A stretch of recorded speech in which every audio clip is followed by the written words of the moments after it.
Love gospel వీక్షకులందరికీ సర్వశుభాలు. ఫిబ్రవరి 14 లవర్స్ డే, వ్యాలంటైన్స్ డే.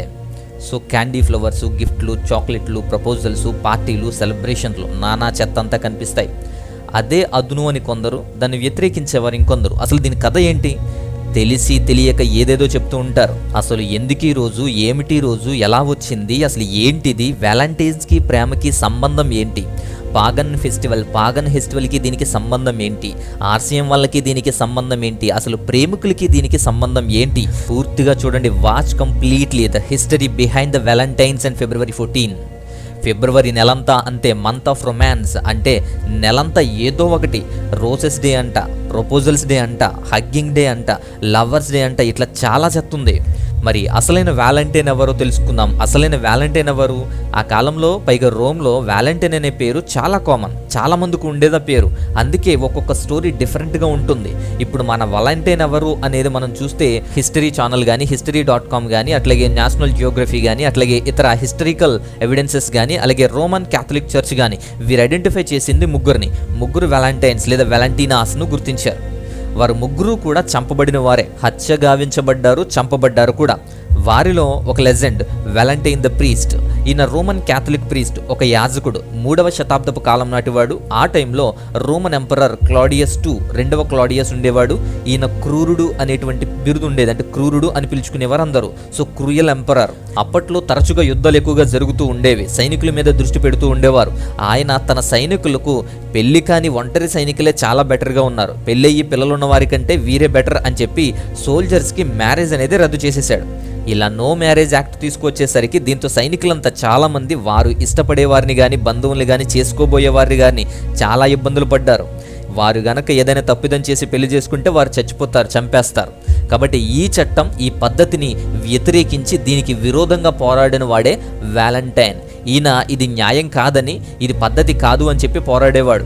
అలాగే ఇష్టపడి పెళ్లి కుదిరినటువంటి యవ్వనులకు రహస్యంగా ఆయనే వివాహాలు చేసేవాడు. ఆ టైంలో పెళ్లి చేసుకోవాలి అంటే ఇష్టం వచ్చినట్టు చేసుకోవడానికి లేదు, ఎవరో ఒక ప్రీస్ట్ ఉండాలి, ఎవరో ఒక అధికారి ఉండాలి, ఒక ప్రీస్ట్ ఉండాలి. కాబట్టి ఈయన హెల్ప్ చేసేవాడు. అలాంటి జంటలకు పెళ్ళిళ్ళు చేస్తూ వచ్చాడు వ్యాలంటైన్. అలా కొన్ని చేస్తూ రోమ ప్రభుత్వానికి దొరికిపోయాడు. అతన్ని పట్టుకొని చంపేశారు. కానీ ఈ వ్యాలంటైన్నే వ్యాలంటైన్ ఆఫ్ టెర్నీ అనుకుంటున్నారు చాలామంది. ఈయన ఒక బిషప్. వ్యాలంటైన్ ఆఫ్ టెర్నీ అనేది ఇంకొక వ్యక్తి. మళ్ళీ ఈయన ఒక బిషప్, టెర్నీ ప్రాంతానికి బిషప్గా ఉన్నాడు. ఈయన చనిపోతే ఆర్సీఎం వాళ్ళు ఆ డేనే హోలీడేగా ప్రకటించారు, ఆయన్ని స్మరించుకోవడానికి మాత్రమే. ఆయన్ని కూడా క్లాడియస్ IIనే చంపించాడు. రోమాకి అవతల, అవుట్ సైడ్ ఆఫ్ రోమాలో క్లాడియస్సే చంపించేశాడు ఈ వ్యాలంటైన్ ఆఫ్ టెర్నీని కూడా. ఇంకొక వ్యాలంటైన్ ఉన్నాడు. ఈయన క్రైస్తవులను కాపాడినందుకు చంపేశారు. రోమా కాలంలో ఆనాడు అనేకులను చిత్రహింసలు చేసి చంపేవారు.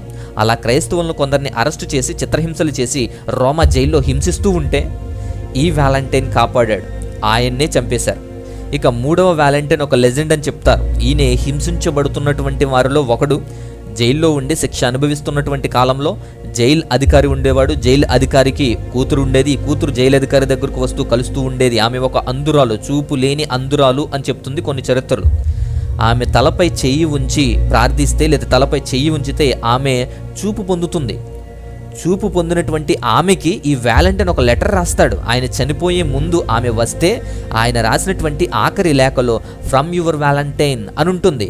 ఈ ఫ్రమ్ యువర్ వ్యాలంటైన్ అనేది నేటికి కూడా ప్రాచుర్యం పొంది వాడబడుతుంది నేటికి కూడా. సో ఇవన్నీ ఓకే, కానీ వేరువేరు కథలు, వేరువేరు వ్యక్తులు, వేరువేరు వ్యాలంటైన్స్, ఇవన్నీ కలిపి ఒకరే అనుకుని చెప్పేస్తున్నారు చాలామంది చరిత్ర తెలియనటువంటి వాళ్ళు. సరే ఇవన్నీ ఓకే, ఇంకా ఉన్నటువంటి వారిలో సెయింట్ వ్యాలంటైన్, నిజమైన వ్యాలంటైన్ ఎవరు? ఈ 3 కథలు కలిపి చెరిపి ఏదేదో చెప్తున్నారు. అసలు కథ ఏది? ఎవడు చెప్పాడు? ఈ ముగ్గురులో ఎవరు? అసలు వీళ్ళకి ప్రేమకి సంబంధం ఏంటి? ఎవడు దీనిలో ప్రేమించింది? ఎవడు చెప్పాడు ప్రేమించాడని? జైలు అధికారి కూతురికి కార్డు ఇచ్చాడు కదా అంటారు. ఆ టైంలో కార్డ్స్ అనేవి కామన్. అసలు ప్రేమించినట్టు ఎక్కడుంది? ఎవరు ప్రేమించారు? ఎంప్లాయీ వాలంటైన్ కానీ, బిషప్ వాలంటైన్ కానీ ఎందుకు ప్రేమిస్తారు? పోనీ వారు ప్రేమించినట్టు ఎక్కడ ఉంది? పోనీ పొరపాటుని ప్రేమించారే అనుకుందాం. ఎవరు ఆ ప్రేయసి? ఎవరు ఆ వ్యక్తి? ఎవరిని ప్రేమించారు? ఎవరు ఆ వ్యక్తి? ప్రేమిస్తే ఎవరో ఒకరు ఉండాలి కదా. పోనీ అది కూడా కాదు. Feb 14 holiday ప్రకటించారా? ఏ దేశం ప్రకటించింది? ఎవడు చెప్పాడు హాలిడే అని చెప్పి? పోనీ ప్రస్తుతం ఏ దేశమైనా సరే ఫిబ్రవరి 14 హాలిడే జరుపుతుందా? పోనీ ఏ దేశమైనా సరే అఫీషియల్గా వ్యాలంటైన్స్ డే ప్రకటించిందా? వ్యాలంటైన్స్ డే చేస్తుందా? ఆలోచించండి. క్లారిటీ లేదు, అఫీషియల్ డే కాదు, హాలిడే అసలు కాదు, ప్రేమికుల రోజు అసలు కాదు. అలాంటిది ఆర్సీఎం వాళ్ళు లేదా రోమా వాళ్ళు అంటూ క్రిస్టియన్స్కి లింక్ పెడతారేంటి? ఏ క్రిస్టియన్ ఫిబ్రవరి 14 చేస్తాడో చెప్పండి. చేసేది ఎవరో తెలుస్తుంది అందరికీ. మీ స్వార్థం కోసం, మీ ప్రేమ వ్యవహారాల కోసం ఏదో ఒక రోజు దొరికింది కాబట్టి ప్రేమలు, ముద్దులు, హగ్గులు, గిఫ్ట్లు, ప్రపోజల్స్తో మీ ఇష్టం వచ్చినట్టు మీ డ్రామాలు మీరు చేసుకొని మళ్ళీ దీనికి వ్యాలంటైన్ పేరు. సిగ్గుండాలి. దీనికి తోడు అల్లరి మొక్క మతోన్మాదం విరుచుకు పడతారు. మళ్ళా ప్రేమికుల రోజు ఎవడిచ్చాడు, ఎవడు చేయమంటున్నాడు, ఎవడు చేస్తాడు, ఎవరు చెప్పారు చేయమని? మళ్ళీ రోజ్ డే అంట, రొమాన్స్ డే అంట, ప్రపోజల్స్ డే అంట, మీ ఇష్టం. ఇండియా ఒక్కటే వ్యాలంటైన్స్ డే అని లవర్స్ డే అని పిలుస్తున్నారు. ఇండియా ఒక్కటే లవర్స్ డే అని పిలుస్తున్నారు. చేసేది ఏదైనా పనులవే. వ్యాలంటైన్స్కి తెలియదు, అసలు ప్రేమకి సంబంధం లేదు, లవర్స్కి సంబంధం లేదు, ఎక్కడ అఫీషియల్గా చేయరు, ఏ దేశమో ప్రకటించలేదు. ఇవేమీ లేకపోయినా చేసేటువంటి పనులు బట్టి, యవనస్తులు చేసే పనులు బట్టి ఎంత ప్రాచుర్యం పొందిందో ఈరోజు గుర్తుపెట్టుకోండి. దీనికి వ్యాలంటైన్ అనే పేరు. మళ్ళీ ఎవరో పోప్ గెలాసియస్ I అనేటువంటి వ్యక్తి పెట్టాడు అంటున్నారు. ఈ వ్యాలంటైన్స్ డేని అతనే పెట్టాడు, ఆర్సీఎం చర్చ్ వాళ్ళు పెట్టారు అంటున్నాడు. ఆయన ఎందుకు పెడతాడు? అక్కడ ఏం జరిగిందో తెలుసా? అసలు ప్రాచీన రోమా కాలం నాటి ఆడవాళ్ళని చిత్రహింసలు చేయడం, దేవుళ్ళ పేరుతో హింసించడం అనేది జరిగింది. ఫిబ్రవరి 13 నుంచి 15 వరకు కూడా 3 రోజులు కూడా లుపర్కాలియా అనేటువంటి పండగ చేస్తారు. పాగన్ ఫెస్టివల్స్లో ఇది కూడా ఒకటి. పాగన్ ఫెస్టివల్స్లో లుపర్కేలియా అనేటువంటి పండగ ఒకటి. దాన్ని 3 రోజులు చేస్తారు. దాంట్లో 14వ రోజు చాలా ముఖ్యం. ఎందుకు అంటే సంతానం కలగాలని చెప్పి చేస్తారు. మగ అయినా ఆడదాన్ని బట్టే పుడతాడు, ఆడబిడ్డ అయినా సరే తల్లిని బట్టే పుడతాడు, అసలు సంతానమే ఆడదాన్ని బట్టి వస్తుంది అని చెప్పి బలంగా నమ్మేవారు వాళ్ళు. ఈ లూపర్కేలియాలో భాగంగా ఒక మేకపోతుని ఒక కుక్కని బలిస్తారు. మేకేమో సంతానం కోసం, కుక్కేమో విముక్తి కోసం. దాన్ని ఊరేగించి ఆడవాళ్ళు పూజించిన తర్వాత మేకని కుక్కని బలిచ్చి చంపేసి వాటి రక్తముతో పొడవాటి కొరడాల వంటి తాళ్ళు ముంచి బట్టలు లేకుండా ఆడదాన్ని నుంచోబెట్టి ఆ తాళ్ళతో కొడతారు. అలా కొడితే సంతానం కలుగుతుంది అని వారి నమ్మకం. అలాగే రక్తం కూడా తాగుతారు కూడా. ఈ దరిద్రం ఇండియాలో కూడా లేకపోలేదు. ఇండియాలో కూడా లేదా? మేకపోతును బలి ఇచ్చే రక్తం తాగడం లేదా? గ్రామాల్లోనూ జాతరలోనూ జరిగేవి అవే కదా. అలాంటి మూఢనమ్మకమే అక్కడ కూడా ఉంది. ఆడవాళ్ళంతా వరుస క్రమంలో తాగి కొట్టించుకుంటూ సంతానం వస్తుందేమో అని చెప్పి నానా చిత్రహింసలు భరిస్తారు. అదే పాగన్ రిచువల్ అని చెప్పి పాగన్ పండుగతో అనేది జరుగుతుంది. అలాంటి దురాచారాలు ఎక్కువ అవుతుంటే క్రైస్తవులు అడ్డుకునేవారు, తప్పు అని చెప్పేవారు. దీనికి మన వాళ్ళు పెడుతున్న పేరు మతం మార్చడం. అనాదిగా ఎన్నో దురాచారాలు రూపు మార్చి, దురాచారాలను అడ్డుకొని మానవత్వాన్ని చూపించి మానవ సిద్ధాంతాలను చెప్పినటువంటిది క్రైస్తవులను మర్చిపోకూడదు. సతీ సహగమనం, దేవదాసి వ్యవస్థ, చేతబడి, ఇంకా అనేకమైన దురాచారాలు, మూఢనమ్మకాలు అడ్డుకుంటుంటే మాత్రం వారు మంచి సంఘ సంస్కర్తలు. అదే పని క్రైస్తవులు చేస్తే మాత్రం అది మత ప్రచారం, మత మార్పిడి అవుతుంది. ఇక్కడ అలాంటి దురాచారాలు ఫిబ్రవరి 14న జరిగేవి కాబట్టి ఆ పాగన్ రిచువల్స్ నుంచి ప్రజలను కాపాడడానికి ప్రయాసపడ్డారే తప్ప వాళ్ళేమి వ్యాలంటైన్స్ డేని ఏం పెట్టుకోలేదు. చాలామంది తెలిసి తెలియక చేసేసి వీడియోలు ఏదో పెట్టేసి జనాలను ఫూల్స్ చేస్తున్నారు, పిచ్చోళ్ళని చేస్తున్నారు. తర్వాత పోప్ గెలాసియస్ I అనేవి ఇవి చూసి అడ్డుకున్నారు. ఆ ప్రయత్నం చేసేవారు కానీ ఆగేవారు కదా వాళ్ళు. బట్టలు ఓడదీసి కొడుతూ ఉంటే క్రైస్తవులు బట్టలు వేసి కప్పేవారు అని చెప్పి లెన్స్కీ అనేటువంటి ఒక రచయిత రాసేవాడు కూడా. చరిత్రలో కూడా ఇలాంటి విషయాలు చాలామంది రాశారు. అలాంటి దురాచారాల్ని అడ్డుకొని కాపాడేవారు. అదే టైంలో నార్మన్స్ అని ఉండేవారు. ఈ నార్మన్స్ ఏం చేసేవారంటే ఈ గెలాటిన్స్ డే అని చెప్పి చేసేవారు. అంటే గెలాటిన్ అంటే లవర్ ఆఫ్ ఉమెన్. సో సంరక్షించేటువంటి, స్త్రీలను కాపాడి దురాచారాలను దూరం చేసినందుకు ఆ రోజు జరిపేవారు ఆయన పేరు మీద. సో ఈ గెలాటియన్స్ డేనే వ్యాలంటైన్స్ డే అంటూ కన్ఫ్యూజ్ అయ్యి చేస్తున్నారు అనే వాదనలు కూడా ఉన్నాయి. అదే వ్యాలంటైన్స్ డేగా వచ్చింది, అదే వ్యాలంటైన్స్గా చూస్తున్నారు అందరూ. అది అసలు కదా. ఎవరో పోప్ గెలాసియస్ పెట్టేశారు, వ్యాలంటైన్స్ డే జరుపుతున్నారు అంటున్నారు. క్రైస్తవుల్లో కానీ, ఆర్సీఎం చర్చెస్లో కానీ, లేకపోతే ఇంకెక్కడైనా కానీ, వేరే దేశాల్లో కానీ అఫీషియల్గా ఎక్కడ జరగదు, ఎవరో పెట్టలేదు, ఎవరో కూడా చెయ్యమని చెప్పరు. 3rd and 4th centuries 3వ శతాబ్దం 4వ శతాబ్దంలో ఇవేం లేవు. ఈ దరిద్రం అంతా లేదు. జరిగిన కథలన్నీ అప్పటివే అయినప్పటికీ ఆ టైంలో లేదు. తర్వాత మెల్లగా వ్యాపారాలు వచ్చే కొలది 18th centuryకి వచ్చేటప్పటికి చాలా ప్రాచుర్యం పొంది బాగా ఫేమస్ అయిపోయింది.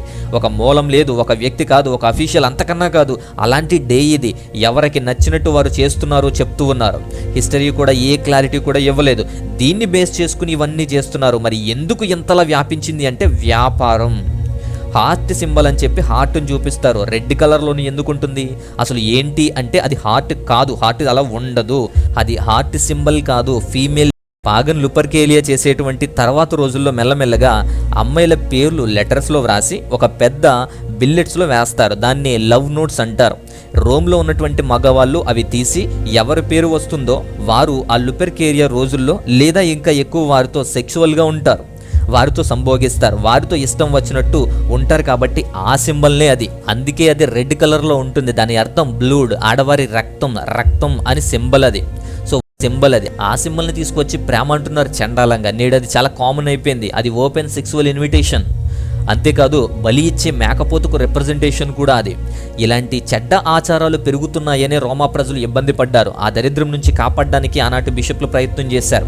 రచయితలు వారి కథల్లో రొమాంటిక్గా మారుస్తూ వ్యాలంటైన్ పేర్లు ప్రస్తావించడం మొదలుపెట్టిన తర్వాత వారి యొక్క రచనలన్నీ కూడా రొమాంటిక్గా మారడం ద్వారా ఇవి పుట్టుకొచ్చాయి తప్ప ఎవరు చేయలేదు, ఎవరు పెట్టలేదు. 1415లో చార్లెస్ అనేటువంటి వ్యక్తి తన భార్యకి ఈ యొక్క టవర్ ఆఫ్ లండన్లో ఉన్నప్పుడు రాశాడు, I'm already sick of love, my very gentle Valentine అనేటువంటిది రాశాడు. అంతే, ఇంకా అందరికీ స్టార్ట్ అయ్యింది. 17th సెంచరీలోకి వచ్చేటప్పటికి అన్నిటితో పాటే అన్నట్టు కాకుండా రోజ్ ఫ్లవర్స్కి డిమాండ్ ఎక్కువ పెరిగిపోయింది. ఫ్లవర్స్ ఇవ్వడం ట్రెండ్ అయిపోయింది. ఎప్పటికీ కూడా నేటి వరకు కూడా అదే ట్రెండ్ జరుగుతుంది. ఒక్క ఫిబ్రవరిలోనే 145 మిలియన్ కార్డ్స్ అనేవి ఎక్స్చేంజ్ అవుతూ ఉన్నాయి. ఎన్నడూ లేని విధంగా కార్డ్స్ అనేవి ఎక్స్చేంజ్ అవ్వడం ద్వారా ఇది ఫేమస్ అయిపోయింది. ఎన్నడూ లేని విధంగా బహుమతులు, గిఫ్ట్లు ఆ రోజు ఇవ్వడం ద్వారా ఇది ఫేమస్ అయిపోయింది.